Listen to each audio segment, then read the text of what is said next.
నల్గొండ జిల్లా మిర్యాలగూడలో ఎమ్మెల్సీ ఎన్నికల ప్రచారం నిర్వహించారు బీఆర్ఎస్ అభ్యర్థి రాకేష్ రెడ్డి. మార్నింగ్ వర్కర్స్ ను కలిసి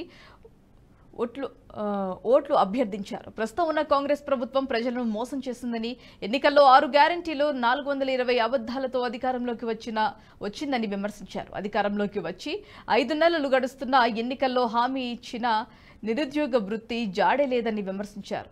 జాబ్ క్యాలెండర్ ఊసేలేదని, ఉద్యోగుల కళ నెరవేరనే లేదని మండిపడ్డారు. ఇప్పుడు చట్టసభల్లో ప్రశ్నించే గొంతు కావాలని, తాను గెలిస్తే పట్టభద్రుల తరపున తాను ప్రశ్నించే గొంతు అవుతానని తెలిపారు రాకేష్ రెడ్డి.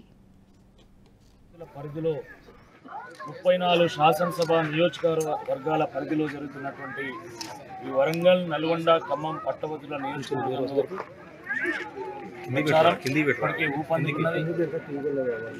అనేక నగరాలు, పట్టణాలు తిరుగుతున్నారు. ఈరోజు మిర్యాలగూడ వచ్చేసుకోవడం, మిర్యాలగూడ ఎంతో చైతన్యవంతమైన ప్రదేశం ఇది. మన రాష్ట్ర జీడీపీకి కూడా ఎంతో కాంట్రిబ్యూట్ చేస్తున్నటువంటి ఒక ప్రాంతం. మంచి నైపుణ్యం కలిగినటువంటి వాళ్ళు, విద్యావంతులు, వ్యాపారస్తులు ఎలా ఉన్నటువంటి ప్రాంతం. మిత్రులారా, పట్టభద్రుల ఎన్నిక సాధారణ ఎన్నికలతో పోలిస్తే చాలా భిన్నంగా ఉంటుంది.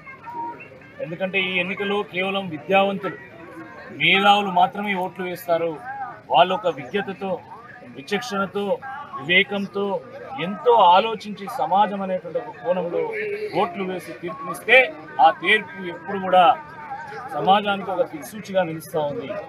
ఒక చుక్క రామయ్య గారు కానీ, ఒక ప్రొఫెసర్ నాగేశ్వరరావు కానీ, డాక్టర్ రాజేశ్వరరావు గారు కానీ, ఎల్ఎస్ రాజు కానీ, రామచంద్రరావు గారు కానీ, లేకపోతే దిలీప్ కుమార్ గారు కానీ, లేదా పల్లా రాజేశ్వర రెడ్డి గారు కానీ, వాళ్ళు పార్టీలు వేరు కావచ్చు, ఏ పార్టీకి చెందిన వారైనా మంచి మేధావులను, విద్యావంతులను, విజనరీస్ని, థింకర్స్ని ఏరి కోరి ఎంచుకొని మరి వాళ్ళు మండలి పంపుతా ఉన్నారు.